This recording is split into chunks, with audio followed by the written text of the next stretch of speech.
23rd floor, Manhattan Family Court, a bitter winter morning. Vanessa Sinclair sat 3 rows back, her smile light and deliberate, her voice carrying just far enough. A stay-at-home wife claiming intellectual property rights? God, that's rich. Evelyn Hart, 7 months pregnant, sitting alone at the plaintiff's table, didn't turn around. One hand rested flat on her stomach, eyes straight ahead. Still as a woman who already knew how this ended. She knew something no one else in that courtroom did. And today it was finally time to let them find out. This is the story of a woman the world called useless until she made them prove it with her name on the door. Subscribe now. You do not want to miss what happens next. The courtroom on the 23rd floor of the Manhattan Family Court smelled like old paper and floor wax. Evelyn Hart sat with her hands folded over the small curve of her stomach, her back straight against a bench that had probably held 1,000 quieter women before her. She was 7 months along. The winter coat she wore was 2 sizes too large because she had bought it before knowing she was pregnant, and she had refused to buy a new one when everything else in her life was already being replaced. Across the aisle, Adrian sat with his attorney and did not look at her. He wore the navy suit she had picked out for his last board meeting. The tie was one his mother had given him. Every detail of him was a decision Evelyn had once helped make, and now every detail felt like a museum piece behind glass. Behind Adrian, 3 rows back, Vanessa Sinclair sat with her legs crossed and a phone balanced on her knee. She wore cream. She wore diamonds. She wore the small, private smile of a woman who believed the room already belonged to her. Evelyn had promised herself she would not react to Vanessa. She had made that promise in the mirror this morning, and again in the elevator, and again as she settled onto the bench. She was going to sit still, sign what needed signing, and go home to a bathtub and a book about baby sleep patterns. That was the plan. The bailiff called the case number. Hart versus Hart, continuation of divorce proceedings and property division. Evelyn's attorney, Priya Nair, leaned in and murmured, "Remember, we're not fighting for the marriage today. We're fighting for what's yours." "I know. You're allowed to look angry, Evelyn. I know." But she didn't look angry. She looked composed, which was a different animal entirely, and one that had taken her 34 years and one broken childhood to raise. Adrian's attorney rose first. He was a tall, silver-haired litigator named Bram Holloway, and he had a habit of speaking as though every sentence were a gift he was reluctantly offering the room. "Your Honor, my client is prepared to proceed with the division of marital assets. However, we have concerns regarding certain intellectual contributions made during the marriage that Mr. Hart believes were, in essence, joint developments." Priya was already on her feet. "Objection to characterization. There is no joint development on any registered filing." The judge waved a hand. "Mr. Holloway, get to the ask." Bram inclined his head. "My client wishes to retain sole rights to any business strategies, financial models, or restructuring proposals developed within the household during the term of the marriage. Family business ideas, as it were." The phrase landed like a small stone in Evelyn's chest. Family business ideas. Adrian used to say it in a warmer voice at dinner. When he pretended to consult her about markets he did not think she understood. She had let him pretend. That was the arrangement. She glanced at him. He was studying his cufflinks. Judge Alvaro, who had presided over a dozen bitter divorces this month alone, looked mildly bored. "Mrs. Hart, would you like to respond?" Evelyn was going to say something calm. She had rehearsed something calm. But before she could speak, a laugh rose from the 3rd row. It was small, delicate, and entirely on purpose. Vanessa had let it slip out of her like a bubble from a champagne glass. Every head in the room turned. Even the stenographer glanced up. "I'm sorry," Vanessa said, pressing 2 fingertips to her lips. She was smiling openly now. "I'm just amused by the idea of a stay-at-home wife claiming ownership of business strategies. Your Honor, forgive me." "I'll be quiet." Priya's jaw tightened. "Your Honor." The judge sighed. "Miss Sinclair, you are here as an observer only. One more interruption and I'll have you removed." Vanessa lowered her head with theatrical humility, but her smile did not fade. Adrian at last spoke.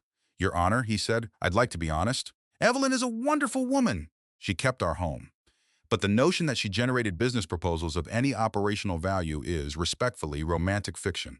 I've indulged that fiction for years. I don't wish to fight her over money. I only ask that any file bearing my company's letterhead remain with my company." The words were polished. They had the shape of something written by a public relations team, rehearsed twice in front of a bathroom mirror. Evelyn understood, in the way a wife understands, that Adrian had prepared this sentence, hoping she would hear it as fair. She did not hear it as fair. She placed her hand flat against her stomach, felt the small, definite kick of the child inside her, and let the moment pass through her without letting it break her posture. Priya answered smoothly. "We will require an itemized list of the documents Mr. Hart wishes to claim, so we may evaluate authorship." Bram flicked his hand at his paralegal. A projector hummed. On the wall behind the judge's bench, a slide appeared. It was a financial recovery model, a dense forest of columns and projected margins under the header Confidential, Hart Corporation Internal Restructuring, Q3 Revision. Evelyn's spine went cold. She knew that model, not because she had seen a copy of it in Adrian's office. She had never seen a copy of it in Adrian's office. She knew that model because she had built it in the winter of their third year of marriage, on a laptop she had bought with her own money, in the hours between 2 in the morning and dawn, while Adrian slept off a corporate gala in the next room. She had shown him only the outline. She had said, just an idea. She had never once put her name on it, and there it was on a courtroom wall with someone else's initials in the corner. Priya glanced at her. Priya did not know. Priya only saw a projected model that was allegedly Adrian's, and she was calculating angles of attack. Evelyn's eyes drifted to the far right column, the growth curve labeled Scenario B. She had adjusted that curve 9 times before she had been satisfied. She remembered the number. She had adjusted it to 4.7% because 4.8% had been too optimistic for the volatility of the sector, and 4.6% had understated the compounding effect of the licensing rollover. On the wall, the number read 5.1%. Someone had rounded up. Someone had rounded up to make the projection look bolder for investors. Someone had touched her work with clumsy hands and hadn't bothered to check the math. Evelyn breathed in slowly through her nose. Priya, she whispered. Yes. Note that the Q3 revision has an inflated scenario B. It was originally 4.7. If we can obtain the source file's metadata, we can date the alteration. Priya turned her head just a fraction. How do you know that? Evelyn did not answer. Bram was still speaking. As you can see, Your Honor, the sophistication of the modeling is consistent with senior executive work, not the product of casual household discussion. Vanessa's smile widened again. She leaned toward the woman beside her, some assistant with a tablet, and murmured something. The assistant laughed behind her hand. Evelyn heard Vanessa say, in a stage whisper meant to travel, she used to send me pictures of casseroles. Actual casseroles. And now she wants a percentage of intellectual property? Priya's head snapped up. Your Honor.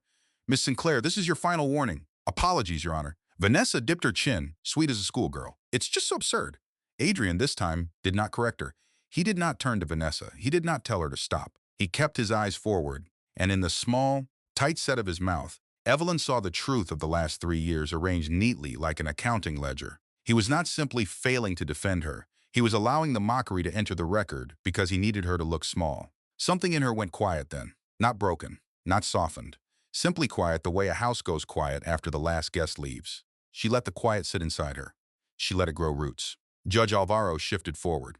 Counsel, I am inclined to require a full disclosure of authorship on the disputed documents before any allocation of intellectual property. Miss Nair, can you have Mrs. Hart's team prepare within 10 days? Yes, Your Honor. Mr. Holloway, same to you. I want signed affidavits, drafting timelines, and I want them clean. Understood? Understood, Your Honor. The judge picked up his pen to sign a scheduling order. That was when the back door of the courtroom opened. The bailiff turned. The stenographer paused. Even the judge glanced up, mildly irritated, because these were the last minutes of the morning docket, and the last thing anyone needed was another interruption. A man walked in, alone. Tall, dark suit, a leather portfolio tucked under one arm, no visible entourage. Julian Cross did not need an entourage. His face had been on the cover of 3 financial magazines in the last 18 months, and every serious business reporter in Manhattan could pick him out of a crowd of 1,000. He was 39 years old, the sole controlling voice of Cross Meridian, and Adrian Hart's largest and most humiliating professional rival. Bram Holloway stiffened. Adrian turned in his seat, and Evelyn watched the color drop out of his face by a full shade. Vanessa saw Julian, and her smile faltered for the first time all morning. The judge frowned. Sir, are you a party to this matter? No, Your Honor. Julian's voice was low, calm, and easy. He was the kind of man who never needed to raise a voice because he was always confident someone would repeat him. I am here in a professional capacity, at the invitation of Mrs. Hart's counsel. Priya's head jerked. She had not invited him. Julian caught her eye and very slightly tilted his head. It was a request for grace. He had planned this. He needed her to hold the line for 30 seconds. Priya, to her credit, did not correct him. I apologize for the interruption, Julian continued. I would not have entered a family court proceeding without cause. However, given that the ownership of certain intellectual property is at issue, and given that my company is presently in the final stage of a related acquisition, I believe the court should hear a public disclosure before further orders are entered. Judge Alvaro leaned back. Get to it, Mr. Cross, as of 8 a.m. This morning, the board of Cross Meridian voted unanimously to appoint Evelyn Hart as our incoming chief executive officer. For one long, weightless second, no one in the room breathed. Then the reporter in the back row, who had been half asleep in his coat, sat up so fast his notebook fell to the floor. Vanessa's mouth opened. She did not manage to close it right away. Adrian rose halfway out of his seat before his attorney caught his sleeve and pulled him back down. Priya turned very slowly to look at Evelyn. Her professional composure held, but her eyes were asking a single urgent question. Did you know? Evelyn kept her hand on her stomach. She had not known. She had suspected. She had received one message the night before through a private legal channel, requesting that she be available for what the sender had described as an unusual morning. She had assumed a document, not an announcement. Julian went on, unhurried. The board's decision was based on Mrs. Hart's professional record. Her authorship of proprietary financial and restructuring work has been the subject of internal due diligence at Cross Meridian for over 2 years. Our offer to her is not related to her marital status, nor to today's proceedings. I mention it here only because a court is currently being asked to allocate intellectual property that, in our review, does not appear to belong to Hart Corporation. Bram found his voice. Your Honor, this is theatrical. This is a stunt. This is prejudicial to my client. Sit down, Mr. Holloway, the judge said, without heat. He was looking at Evelyn now. Mrs. Hart, do you have anything to say? Every eye in the room turned to her. Vanessa had recovered enough to laugh again, but it was thinner this time, a laugh that was checking the room for allies. This is ridiculous. She's a housewife. She doesn't even have a resume. This is a publicity stunt. Adrian, honey, tell them.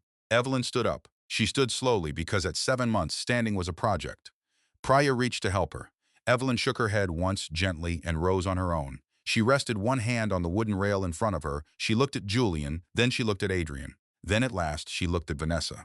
Keep laughing, Vanessa, she said. Her voice was soft. It was the same tone she had used at 10,000 dinner parties, the same tone she had used to soothe Adrian after failed pitches, the same tone she had used when she read grocery lists to herself in an empty kitchen. The woman you called useless owns the one thing neither of your companies can survive without. The room held very still. Vanessa's mouth tightened. What is she talking about? Adrian did not answer, because Adrian, for the first time in 3 years, did not know. Evelyn turned to the judge. Her hand stayed on the rail for balance, but her voice, when she spoke, was clear enough for the stenographer to catch every syllable. Your Honor, I respectfully request an extension on today's ruling regarding intellectual property. I will provide, through counsel, documentation of the authorship, the timestamps, and the ownership chain of the models, Mr. Hart is attempting to claim, I am not accepting Mr. Cross's offer today. I have not agreed to become the CEO of Cross Meridian. I have not agreed to anything. Julian's expression did not change, but there was, very briefly, a flicker at the corner of his mouth. Not amusement, something closer to respect. I will make my decision, Evelyn continued, when I have had the chance to read the terms myself, with independent counsel and without an audience. She turned her head toward Vanessa on the last word. It was not aggressive, it was simply clarifying. The judge nodded once. Motion granted. We will reconvene in 14 days, counsel. Prepare accordingly. Mr. Cross, thank you for the disclosure. Court is adjourned. The gavel came down. The courtroom exploded into low, urgent noise. The reporter was already dialing. Bram was hissing at Adrian. Vanessa was standing, smoothing her cream dress with hands that were, for the first time, not entirely steady. Adrian looked at Evelyn as though he had not truly seen her in a long time, and now that he saw her, he was not certain what he was looking at. Julian did not approach her. He nodded, once, from across the room, and turned to leave. Priya took Evelyn's elbow. Evelyn, tell me what just happened. Not here. Did you build that model? Evelyn glanced at the wall, where the projected slide still glowed faintly against the wood paneling, the inflated 5.1% still hanging in the air like a lie. I built more than that model, she said. Then she picked up her oversized winter coat, laid it carefully over the small curve of her stomach, and walked out of the courtroom on her own 2 feet. 3 days after the hearing, Evelyn sat across from Julian Cross in a conference room on the 41st floor of a building that had no sign outside and no lobby art. Just clean walls, filtered light, and a long table that probably cost more than every piece of furniture in the house she had shared with Adrian. She had brought Priya. Julian had brought no one. That told her something. A man who arrives without counsel to a meeting like this either trusts you completely or doesn't believe he needs protection from you. Given that Julian Cross had been in boardrooms since he was 26 and had never lost an arbitration, Evelyn suspected it was the second. She set her bag down and did not sit immediately. She went to the window instead. 41 floors below, Manhattan moved in its usual way, people crossing streets, cabs cutting lanes. The whole city occupied with itself. I'm not here to accept your offer, she said. I know. Julian pulled out a chair on his side of the table. He didn't sit either. I didn't invite you here to accept it. Then what? To understand it. You could have sent the terms through my attorney. Terms on paper don't answer the question of why, he said. And I think why is what you actually need. She studied him. There was no flattery in his face, no performance. Just the focused, patient attention of someone who had read a file before the meeting and was not planning to waste either of their time. She sat down. Priya sat beside her and opened a notepad. Julian set a folder on the table and left it in the center. Neutral ground. 3 years ago, he began. Adrian Hart's company was 6 weeks from a debt restructuring that would have wiped out roughly 40% of its value. Nobody in the industry missed it. My team was watching. We were prepared to acquire 2 of his subsidiary holdings at distressed prices. Evelyn kept her face still. She knew the timeline. She had lived inside it.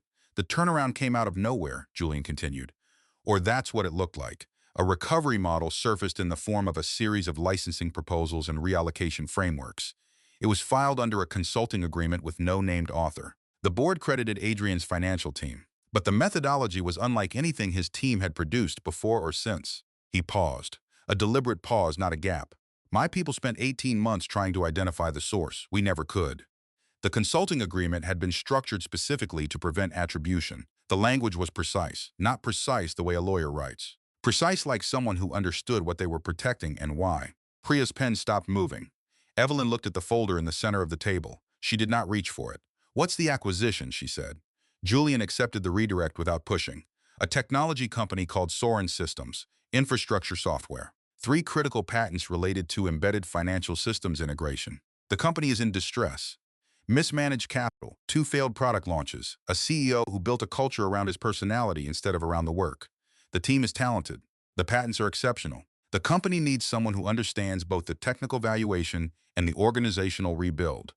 And your board decided that person was a pregnant woman in the middle of a divorce. My board decided that person was whoever wrote the Meridian Cross analysis of Soren's patent licensing potential. Evelyn went very still. What analysis? Julian opened the folder and turned it to face her. A single-page executive summary. The methodology in the bottom third was formatted in a specific way. A 2-column projection structure with a sliding variance note in the margin. She had a format like that. She had used it since she was 22. Developed it working through late-night modeling for a professor who never credited her either. This analysis was submitted to my company anonymously through a third-party broker 8 months ago, Julian said. My board reviewed it and concluded it was the same strategic voice as the heart recovery model. Someone had been watching Soren for a long time. Evelyn sat with that. She had submitted it. Carefully, through a broker she trusted, because she had seen what was happened to Soren 18 months before the financial press started writing about it. She had not expected anyone to trace the voice. She had thought she had been careful. You have a theory about who submitted it, she said. I have more than a theory now, and you announced a CEO appointment in a courtroom before you confirmed it. Julian didn't apologize for that. He met her eyes directly. Yes, I did, because the timing of the hearing created a window. I needed to establish that the intellectual property being disputed in that courtroom had a competing claim before any court order could freeze it. So you used me. I protected an outcome we both have an interest in. A pause. I'm aware that's not the same as asking permission. I won't pretend otherwise. The honesty was unexpected. Also, she realized, it was the most honest thing anyone had said to her in a room in a very long time. Adrian had spent 3 years offering her comfortable versions of the truth. Here was a man she had met 4 days ago telling her something unpleasant, without wrapping it in reassurance. She looked at Priya. Priya gave a small, neutral shrug. Your call. I will participate in the due diligence process, Evelyn said. I will submit to your board's evaluation. If they want to understand my professional record, I will show them my professional record. She folded her hands on the table. But I am not your instrument against Adrian Hart. Whatever exists between your companies is not my fight. I have my own. Julian nodded once. Understood. And if at any point I conclude that your board's interest in me is about strategy against a competitor rather than genuine leadership, I will walk. Without negotiation. Without a settlement conversation. Also understood. I want that in writing. You'll have it by Thursday. Priya made a note. Evelyn pushed back from the table and stood. The baby shifted as she did, a slow roll she felt in her lower back. She pressed her palm there briefly, then dropped her hand. One more thing, she said. How did you know the hearing date? A court calendar is public record. The date wasn't on the public calendar until 48 hours before. My attorney filed a confidentiality request, a beat of silence. I had people watching the docket, he said. How long? Since the Soren analysis came in. She looked at him for a long moment. Then she picked up her bag and walked to the door. Thursday, Mr. Cross. The terms in writing. She left without looking back. Down on the street, the cold cut through her coat. Priya caught up and touched her arm gently. Evelyn, the holding company. We need to talk about it. Not on the street. He's going to find it. I know. If he finds it before you disclose it, it will look like you were hiding assets during the divorce proceedings. Adrian's team will use that. I know, Priya. Then why aren't we? Because the holding company has my mother's name in the filing history. Evelyn stopped walking. She turned to face her. My mother signed a document in 2009 that she should not have signed. She did it to protect me. If that document surfaces during discovery, it will look like fraud. It becomes part of the public record. And my mother is 63 years old and has been living quietly in Vermont for 20 years. Because the last time her name appeared in a courtroom, she lost everything. Priya was quiet. I am not doing that to her, Evelyn said. Not for a CEO title, not for a patent. Not for anything. Evelyn, if the court, I said I know. Her voice was steady, not unkind. I'm asking for time. Give me time to find another way to surface the ownership without pulling her into it. Priya studied her, then nodded slowly. 2 weeks. After that, we file voluntarily. Adrian's team will find it, and involuntary disclosure is 100 times worse. 2 weeks, Evelyn agreed. She started walking again. Her fingers closed around something in her coat pocket, a small object she carried everywhere. An old brass key, worn smooth at the edges, attached to a fob with a serial number stamped so faintly it was nearly illegible. It opened a private archive at a bank that no longer operated under its original name. The original filings were all there, in order, dated, signed. The chain of ownership was clean. But so was her mother's name. She kept walking. That night, Vanessa Sinclair sat in the kitchen of Adrian's apartment, which was large and full of art that Evelyn had helped choose. Vanessa had rearranged some of it. She had moved a photograph of Adrian and Evelyn's first trip abroad into a drawer. She told him it felt better that way. He had agreed. You didn't tell me she knew Julian Cross, Vanessa said. Adrian was at the counter refilling a glass. She doesn't know Julian Cross. He pulled a stunt. Then why did he know about the hearing? Because he monitors my filings. That's what rivals do. Vanessa turned the stem of her glass between 2 fingers. She was good at looking casual. It was a skill she had spent a decade refining. Think about it, Adrian. He had someone in that room before you filed. He had information your own team didn't have. That's not surveillance. That's a relationship. He set down the bottle. He was beginning to hear what she was building toward. She worked late every night for a year, Vanessa continued. You said that yourself. You told me about it when you first called me. You said you didn't understand your wife anymore, that she worked on things she wouldn't show you, that she was secretive. She was working on volunteer projects. Is that what she told you? He was quiet.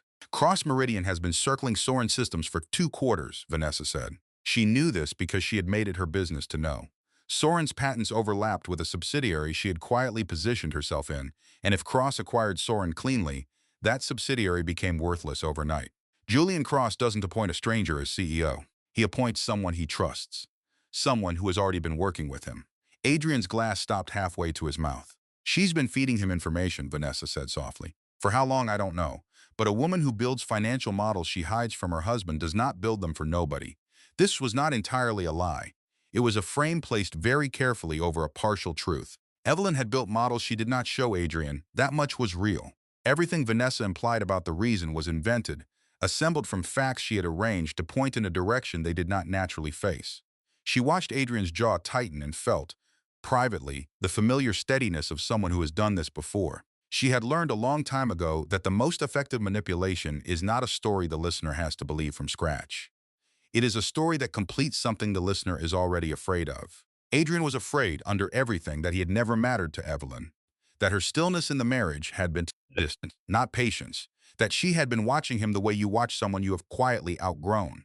Vanessa simply gave that fear a name. I want to file for asset protection, Adrian said.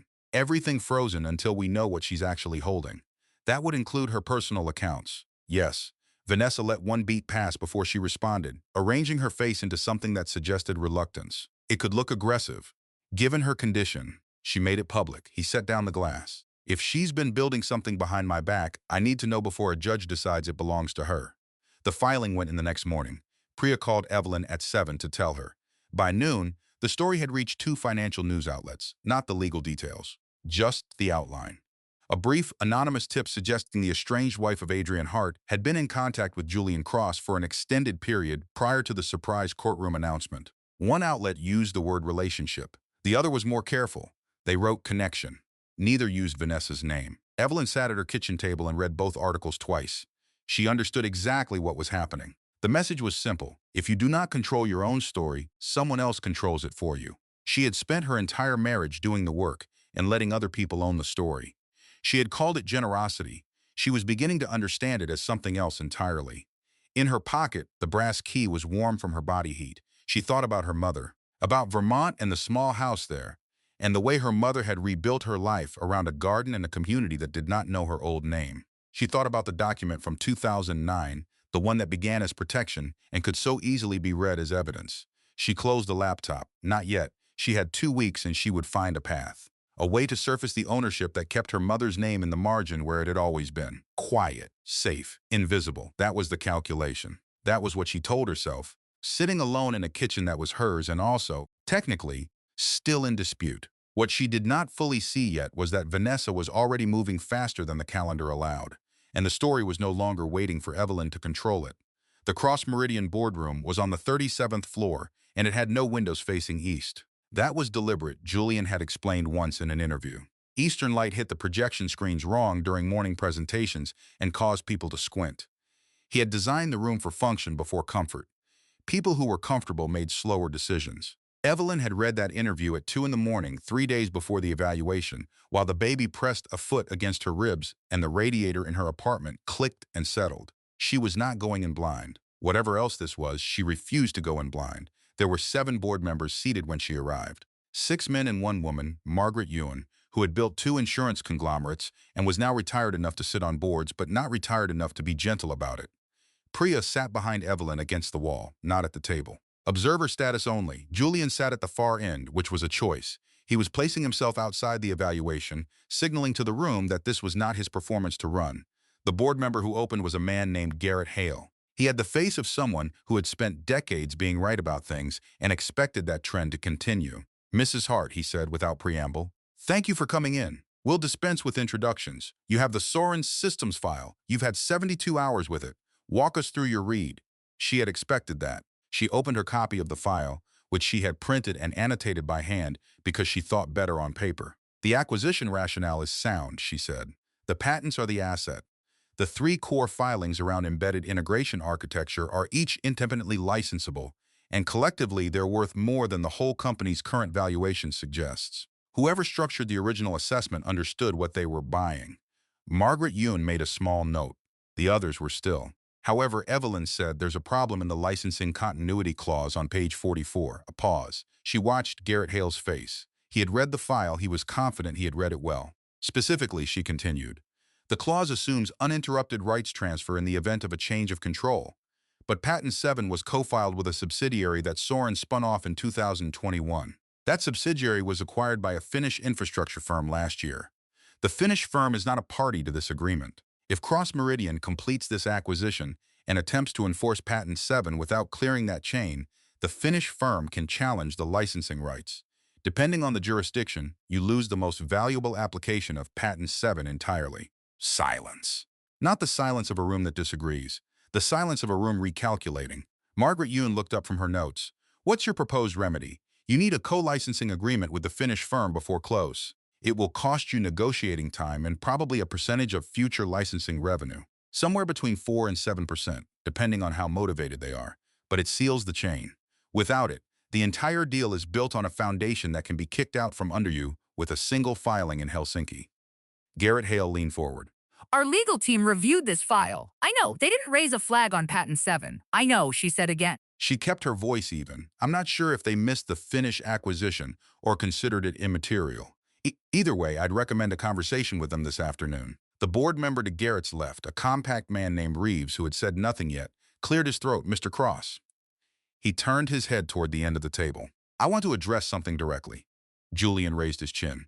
"We are in the final stage of acquiring a company whose most critical asset is currently being contested in divorce proceedings between Mrs. Hart and Adrian Hart," Reeves said. "We are evaluating Mrs. Hart for CEO of the same company, and you are publicly Adrian Hart's principal business rival."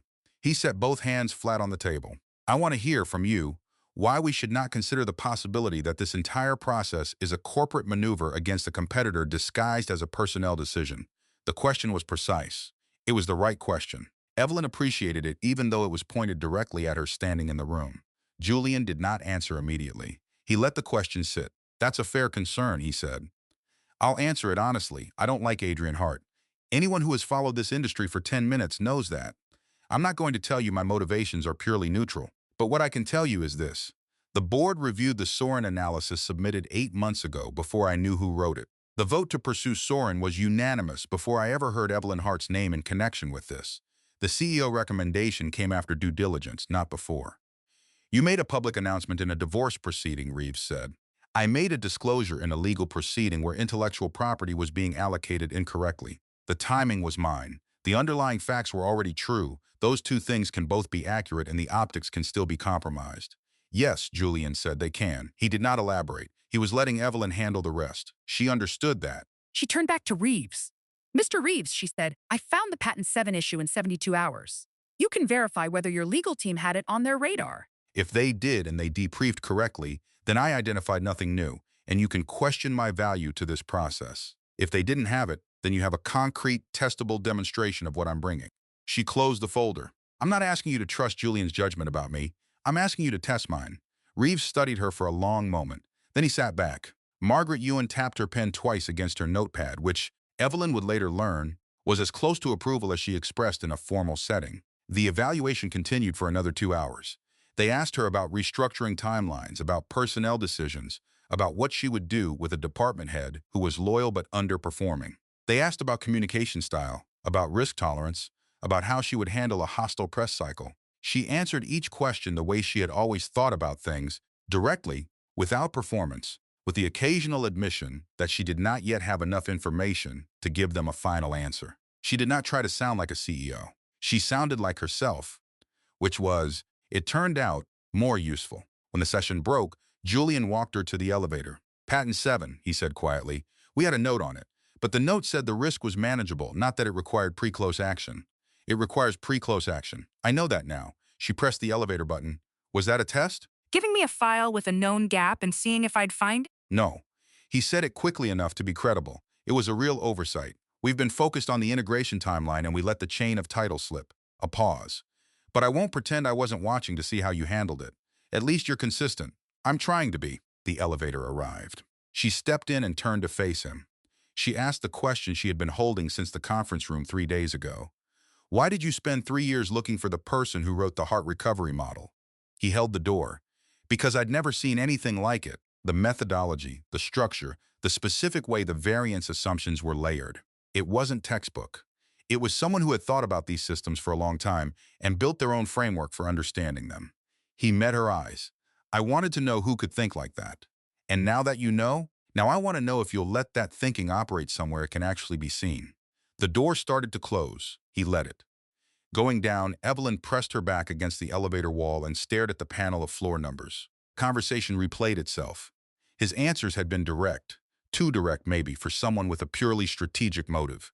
But she had been direct with Adrian for 3 years, and that had turned out to be a form of wishful thinking. She needed to be careful. Julian Cross was not Adrian Hart. That much was obvious. But a man could be honest and still be using you. Honesty and self-interest were not mutually exclusive. She wanted his interest in her work to be real. That was exactly why she couldn't trust the wanting. She needed more time. She was aware, was running out of it.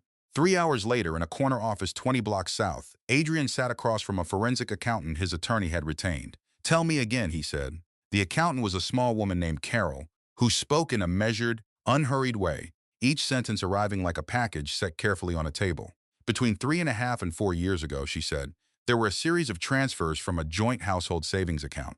11 transfers over 18 months.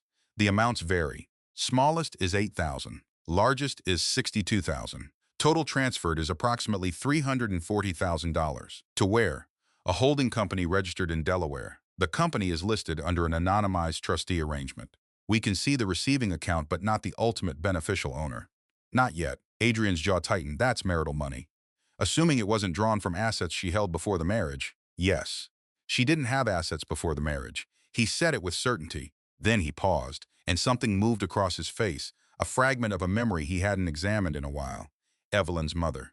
The conversations that had stopped when he entered the room. The inheritance she had mentioned once and never mentioned again. Find out what you can, he said. Carol nodded and closed her folder. There's one more thing. The holding company filed an operating record 3 years ago showing it as a party to a consulting agreement. We can't see the counterparty. But the timeline lines up with the year your company's restructuring was completed. The year Adrian Hart's company had unexpectedly recovered. The year every investor had called a miracle.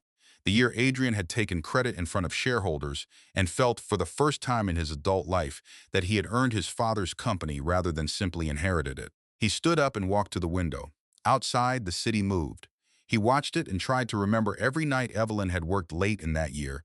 Every morning she had looked tired in a way she never explained. He had assumed she was struggling with something personal. He had not asked. He had been too busy being celebrated. The thought arrived quietly, without drama, which was somehow worse. She had saved the company. She had saved it, and she had let him believe he had. He did not call it gratitude. He called it deception. It was easier to live with. I want that holding company identified before the next hearing, he told Carol. Everything. That same evening, Vanessa was in a different building entirely. A records facility in Lower Manhattan that served as an overflow archive for a private banking and legal trust that had been operating under 3 different names since 1998. She had spent 6 days tracing the right branch. She had spent 2 more days arranging access through a junior clerk who believed she was a paralegal for a legitimate estate firm. She was good at this. She had been arranging access to things she shouldn't have since she was 19 and broke, and figured out that people with credentials were rarely questioned. The archive room was climate-controlled and dim. Physical files. The digitization had stopped halfway through, which was exactly the vulnerability she had needed. She found the section she was looking for. Hart-adjacent filings, consulting agreements, a particular trust arrangement from 2009. She pulled the folder. Inside were 3 documents. She photographed all 3 with the camera she had carried in her coat pocket. The documents referenced a holding company, a series of transfers, and a woman named Claire Voss, Evelyn's mother's maiden name. Vanessa turned the pages slowly, reading. One document in particular was useful. It showed Claire Voss as a signatory on a trust instrument from 2009 that predated the holding company's formal registration by almost a year. The sequence could be read, if you wanted to read it that way, as backdating, as a deliberate arrangement to obscure the origin of funds. It was not backdating. Vanessa did not know enough about the underlying transaction to know what it actually was, but she knew she did not need to know. She only needed the appearance of irregularity and a document sequence that a journalist or a judge could look at and find suspicious. She photographed everything and returned the folder to its place. What she did not find was what she had actually come for. There should have been a 4th document, the original trust instrument, the founding agreement that would have shown the complete chain of ownership and authority. The slot where a 4th document should have been was empty. She checked adjacent folders. Nothing. She searched under a slightly different filing reference. Nothing. The 4th document was not there. Either it had been misfiled years ago or it had been removed. She could not tell which. She had 3 documents that could cause damage. That would have to be enough. She walked out through the service entrance and into the cold, turning up her collar. In her pocket, her phone held photographs that could blow the story open if she chose the right moment. She did not intend to rush. A disclosure made too early could be challenged. The same information released after a board appointment, after Evelyn had accepted the CEO role publicly, could be devastating in a way that was permanent. She would wait for the right moment. What she did not know as she walked north along a street wet with yesterday's rain was that the 4th document had never been in that archive at all. It had been in Evelyn's coat pocket for 11 years, small and brass and worn smooth from handling. A key attached to a fob with a serial number too faint to read at a glance. The real foundation of everything Evelyn owned. Carried quietly, as Evelyn had always carried the things that mattered. Out of sight, close to the body, waiting for the moment it would be needed. That moment was almost here. The story broke on a Tuesday at 6:43 in the morning, which meant it had been planted the night before in time for the first financial news cycle. Evelyn was still in bed when her phone started. Priya first, then a number she didn't recognize, then Priya again. She sat up, read the headline on her screen, and sat very still for a moment. Cross-Meridian CEO candidate linked to suspicious transfers. Stolen holding company records raise questions about Hart divorce assets. The article was thin. 2 sources, both anonymous. 3 documents reproduced in partial photographs, angled in a way that made them look clandestine. The edges soft, like contraband.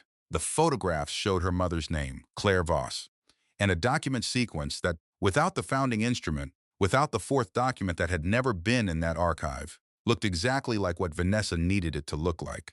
Backdating, hidden assets, a wife who had quietly moved marital money into a shell company while her husband believed she was managing a household. Priya arrived at Evelyn's apartment by 7:30. She did not bother with pleasantries. The board called Julian at 6 a.m., she said, dropping her bag on the kitchen counter. They're suspending the appointment pending review. Garrett Hale drafted the statement himself. It went out at 7. Evelyn poured 2 cups of coffee. She handed one across the counter without speaking. Reeves voted to pause, not terminate, Priya said. Margaret Yoon abstained. That's not nothing. But the suspension is real and it's public. Who gave Vanessa those documents? We don't know yet. Someone with access to the archive. The clerk on duty that evening has already lawyered up, which tells us something. Evelyn sat down. Her back ached. The baby had been restless overnight, turning in slow circles, and she had been awake at 3 and again at 5, and had not gone back to sleep either time. The documents are real, she said. The photographs are accurate. They just don't show the full picture. I know. My mother signed a trust instrument in 2009 because I was 22, and I didn't have the legal standing to hold the assets directly. The sequence looks like backdating because the trust predates the company registration. But the trust was created to receive an inheritance, not to hide one. The original instrument proves that, which is the document she didn't find.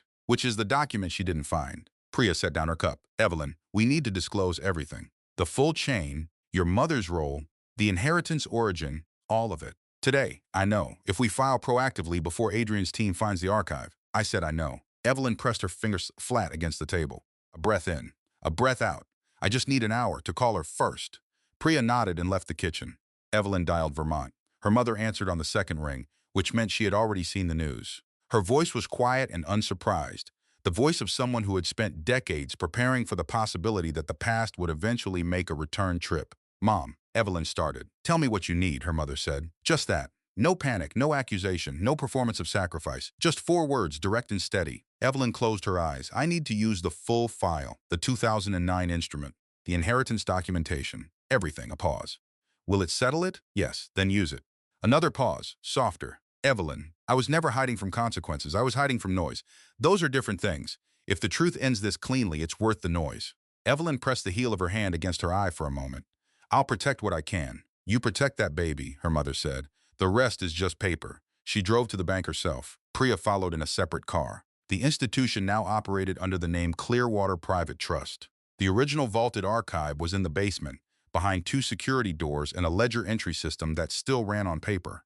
She had been here twice before, once when she was 23 to confirm the deposit, once when she was 31, 2 months into her marriage, to make sure it was still there. She signed in, she produced identification. She handed the archivist the brass key. The 4th document was a cream-colored folder containing 12 pages. The original trust instrument, executed November 2009, showing Claire Voss as administrator for the benefit of her daughter, Evelyn Claire Voss, now Evelyn Hart. The inheritance source was documented in an attached letter of estate. The originating account was a Zurich-based family trust established by Evelyn's maternal grandfather, a man who had died before Evelyn was old enough to know him, but who had apparently been meticulous about paperwork. No fraud, no backdating, a grandfather's quiet provision for a grandchild he had never met.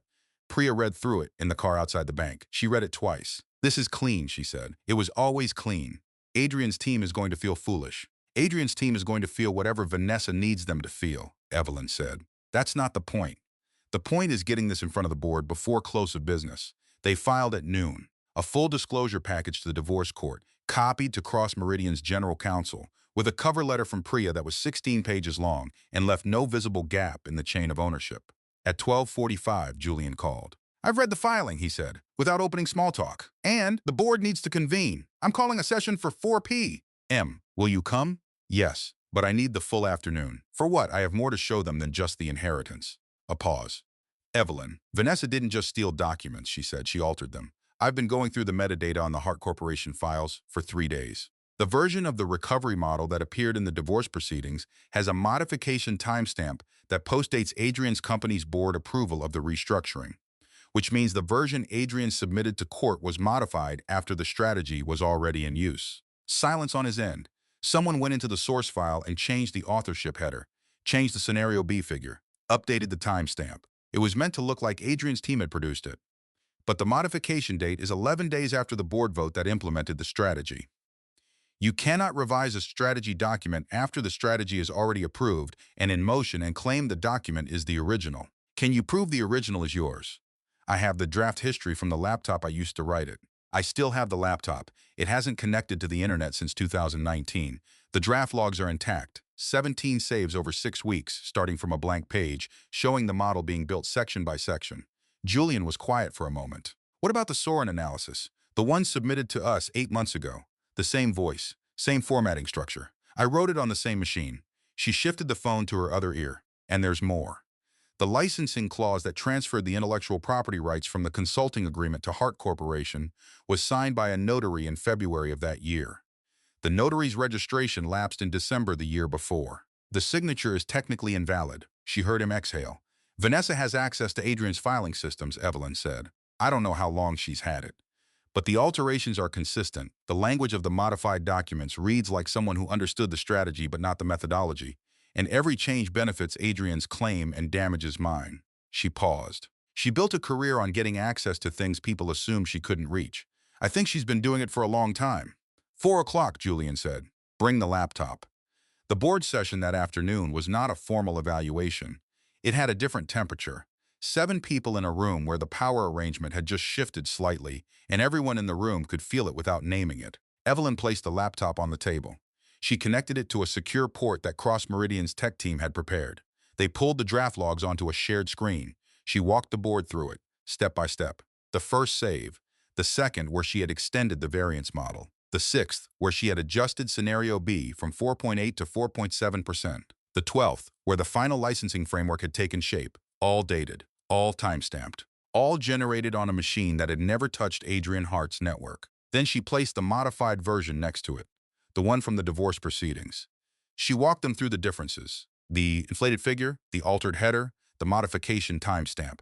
Margaret Yoon leaned forward at the part about the lapsed notary. You're saying the IP transfer to Hart Corporation was never legally valid, she said. I'm saying the notarization was performed by someone whose commission had expired. Whether that voids the transfer entirely is a legal question, but it means the transfer cannot be considered clean without further review.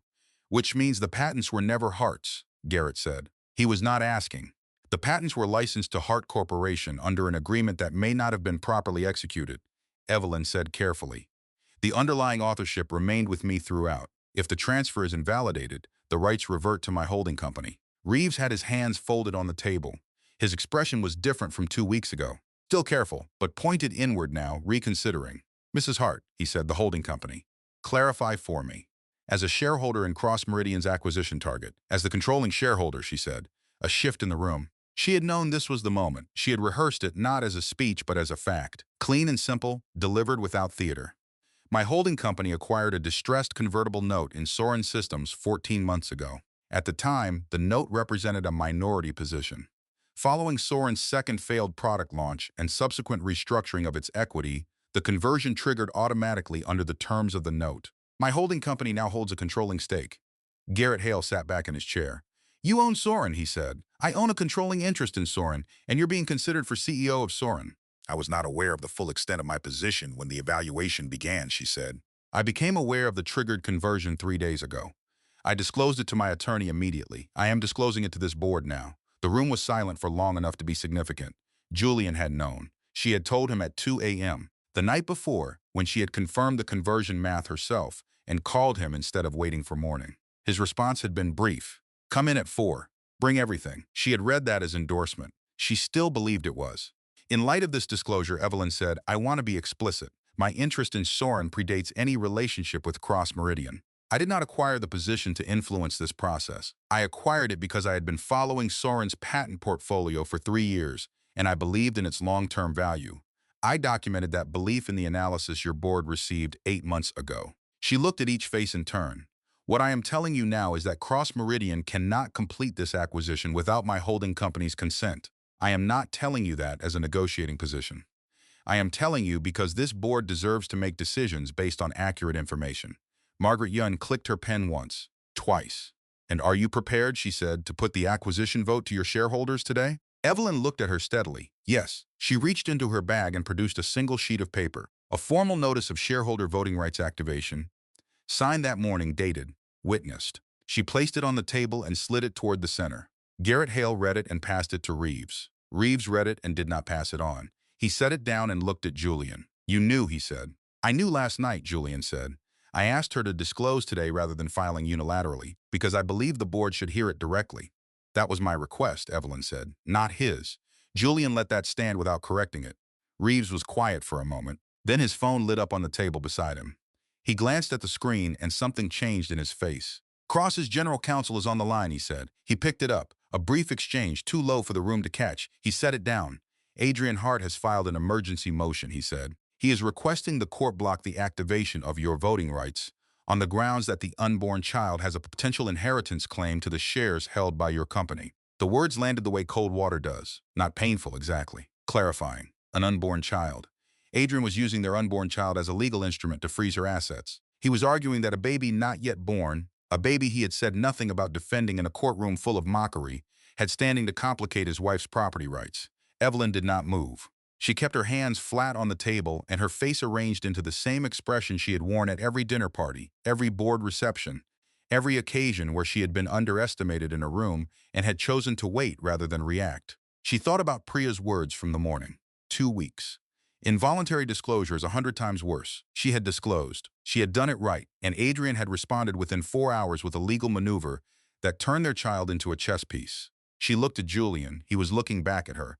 His expression was controlled, but there was a tightness around his mouth that had not been there an hour ago. He was angry. Not at her. She could see the difference. The vote, she said, to the room, has been activated. The motion Adrian filed is a request. It requires a court hearing. It does not automatically stay anything. It creates a cloud, Reeves said. Yes, she agreed. It does. She picked up the activation notice and held it. Which is why I'm asking this board to proceed tonight, before the hearing can be scheduled, before the cloud becomes a roof. Garrett Hale looked at Julian. If we proceed and the court later rules the shares were subject to a stay, Cross Meridian is exposed. If we don't proceed, Julian said, and the court rules the stay doesn't apply, we've lost the window. What does your counsel say? My counsel says the inheritance argument is creative but thin. A potential heir of an unborn child has no established standing to freeze a living parent's actively held assets. There's no precedent in this jurisdiction. There's no precedent against it either, Reeves said. The room held the tension like a cord pulled from both ends. Evelyn set the notice back on the table. She thought about her mother's voice that morning. You protect that baby. The rest is just paper. But the paper was how she protected the baby. That was the whole point. That was what 3 years of silence and discretion and invisible work had been building toward. An unassailable position, a documented truth, a foundation that could not be taken from her because it was entirely, provably hers. She looked at the activation notice on the table, the signatures, the date. She had already activated the vote. Adrian's filing could ask the court to block it. But she had moved first. By 3 minutes, it turned out. Priya called at that exact moment to tell her. The court clerk had received Adrian's filing at 4:17. The activation notice had been filed at 4:14. 3 minutes. She looked across the table at a room full of people recalculating, and she let herself feel, privately and without showing it, the full weight of having spent 11 years being careful about a document that had just mattered by 3 minutes. The vote stands, she said quietly. What happens next is up to this board. The emergency hearing was scheduled for 8:30 on a Thursday morning, 9 days after the vote activation, in a courtroom 2 floors below the one where this had all started. Evelyn arrived first. She sat at the plaintiff's table and arranged her files in a specific order. Oldest dates on the left, most recent on the right. Between them, a printed copy of every email chain Priya had managed to obtain through discovery, flagged in 3 colors. She had been awake since 4. She was 37 weeks pregnant and her ankles were swollen, and she had eaten half a granola bar in the car because her stomach wouldn't hold anything else, and none of that was going to stop her from finishing this today. Priya sat beside her. They didn't speak. They had spent 3 evenings going over every possible direction this hearing could move. There was nothing left to rehearse. Adrian came in at 8:20. He looked like he had not slept well either. Bram Holloway walked half a step ahead of him, carrying the confident posture of a man who believed a strong offense was its own form of truth. Vanessa entered behind them. She wore charcoal gray, a deliberate choice. She had read the same public mood Evelyn had read, and she had decided that cream diamonds were not today's costume. Today she wanted to look serious. Wronged, even.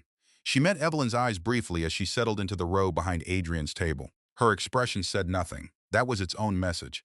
Judge Alvaro entered and skipped pleasantries. He had reviewed the filing history. He was a man who had been in this room through too many proceedings to be impressed by dramatic timing, and his patience for spectacle had been exhausted around the turn of the decade. Before we address the stay motion, he said, I want to acknowledge that this court received a supplemental filing last evening from Mrs. Hart's counsel, including forensic analysis of document metadata related to the disputed intellectual property. Mr. Holloway, has your client reviewed this filing? We have, Your Honor. We contest its conclusions. I'm sure you do, Mrs. Hart. Your counsel will lead on that issue after we address the stay. Let's proceed. Bram stood. He was measured, methodical. He walked the judge through Adrian's argument that the unborn child, as a potential heir to assets held by Evelyn's holding company, had an equitable interest in those assets sufficient to warrant a temporary freeze of the voting rights. He cited two cases. He was precise and he was wrong, but he was wrong in a way that required work to demonstrate. Priya handled it cleanly. She cited three counter precedents, each one more directly applicable than either of Bram's. She argued that a living parent's right to manage actively held assets could not be constrained by speculative inheritance claims from a child not yet born.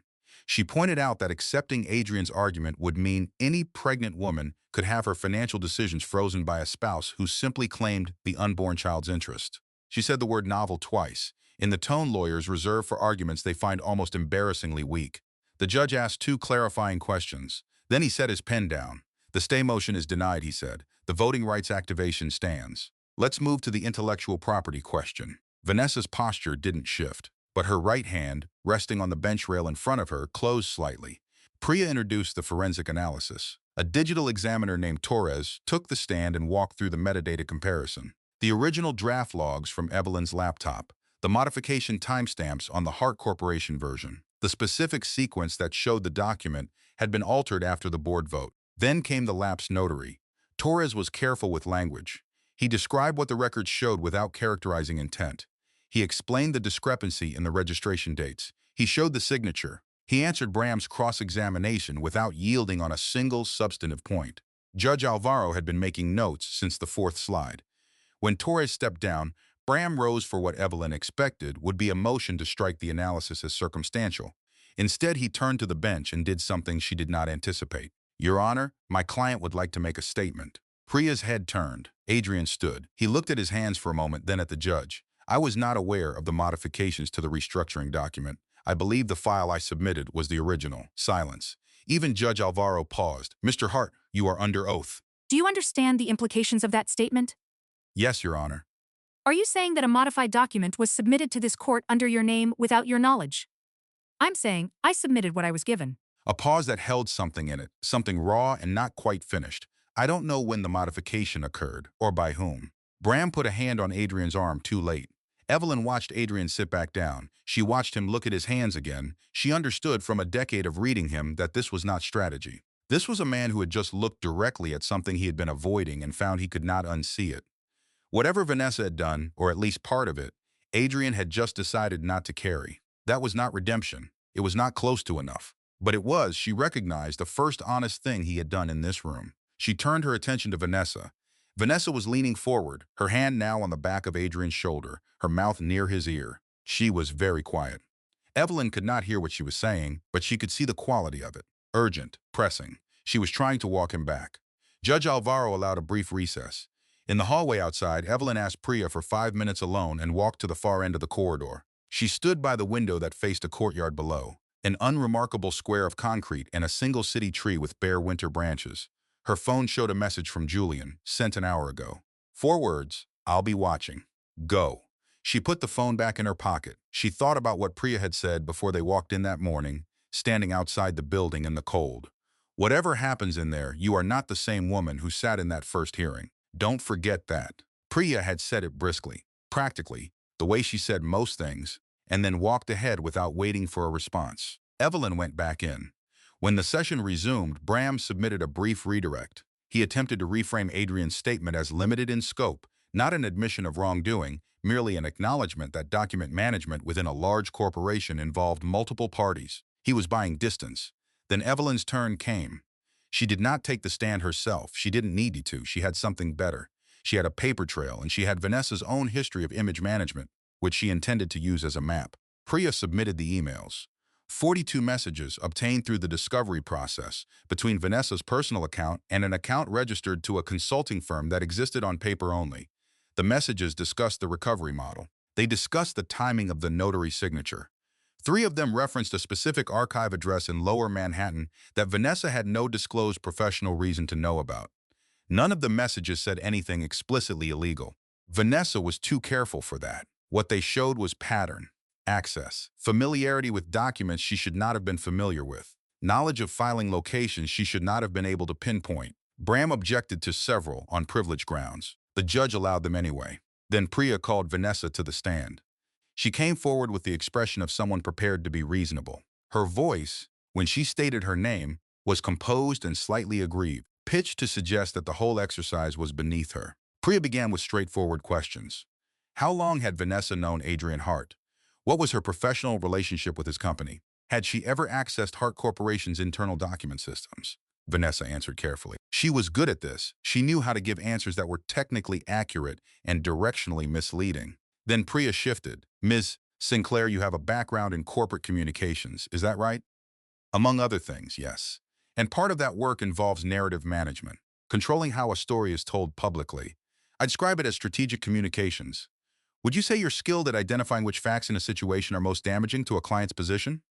A small pause. Vanessa's eyes moved, just briefly. I understand risk communication, yes. And when you understand which facts are damaging, you work to address them before they become public. That's standard in my field. Is that what you were doing? Priya said, placing a document on the rail in front of Vanessa, when you sent this email on October 14th. Asking your contact to confirm the archive location before the Hart woman has a chance to surface the original? The room changed temperature. Vanessa looked at the email. She looked at it for slightly too long, long enough to be visible. I was conducting due diligence on behalf of a client, she said. Which client? I'm not at liberty to disclose that under professional confidentiality. Was that client Adrian Hart? I said I'm not at liberty, Miss Sinclair. Priya's voice did not rise. It simply became cleaner, the way a shin sharpens when you adjust the focus. You testified a moment ago that you'd never personally accessed Hart Corporation's internal systems. But this email references a specific internal file code that only exists within Hart Corporation's document management software. Can you explain how you knew that code without having accessed the system? A beat of silence. Vanessa's jaw moved almost imperceptibly. She was reorganizing. Evelyn could see it happening. I may have reviewed some materials in a client context. Which client? I told you, I can't. You can't name the client you were protecting, Priya said, but you referenced their proprietary file codes. You identified the archive location of documents belonging to a woman you publicly called useless in this very courthouse. And 3 days after, those documents were leaked to 2 financial publications. A story appeared that contained partial photographs of records only accessible through a private institution. I didn't leak anything. Then how did the photographs reach the press? I don't know. You don't know, Priya repeated. She let the phrase sit, alone in the room for a moment. Miss Sinclair, in your field, when a story breaks that benefits one party in a dispute and uses information that only a limited number of people could access, how do you typically identify the source? Vanessa's posture was still immaculate, but something had shifted behind her eyes. A calculation was running and it was not going well. You follow the incentive, Vanessa said, and then stopped. She had answered by instinct, a professional reflex. She had answered the way she would have answered in a communication seminar, with the correct framework, the one she had taught to others many times. Priya let the silence do its work. Follow the incentive, she repeated. Who had the most to gain from those documents appearing when they did, Miss Sinclair? The courtroom was very quiet. Vanessa looked at Bram. He gave a tiny, almost invisible shake of his head. Too late to invoke anything. She had answered voluntarily. She had walked herself into the frame she had built for others. I want to clarify my previous answer, Vanessa said. You can clarify it to the district attorney, Priya said, and turned back to the bench. Evelyn did not allow herself to feel anything in that moment. There would be time for feeling later. Right now, she watched Judge Alvaro make the longest sustained set of notes she had seen him make across 3 hearings, and she kept her hands folded on the table and her face composed and her breathing even. The judge excused Vanessa from the stand and called a recess. During the recess, Priya checked her phone and then checked it again. Then she turned to Evelyn. The board voted, she said. Evelyn waited. Julian recused himself. Conflict of interest. He abstained. The vote result. 5-1 in favor of independent appointment pending today's outcome. 5-1. Garrett Hale voted against. Priya's voice was careful, but Reeves voted yes. Margaret Ewan voted yes. The other 3 yes. Julian didn't vote. Evelyn sat with that. Julian had abstained. He had removed himself from the decision entirely, which meant the appointment, if it came, would belong entirely to the board's independent judgment. Not his advocacy, not his push. A clean vote. She had thought, when Priya first said he'd abstained, that it was a step back, an abandonment of her at the moment it mattered.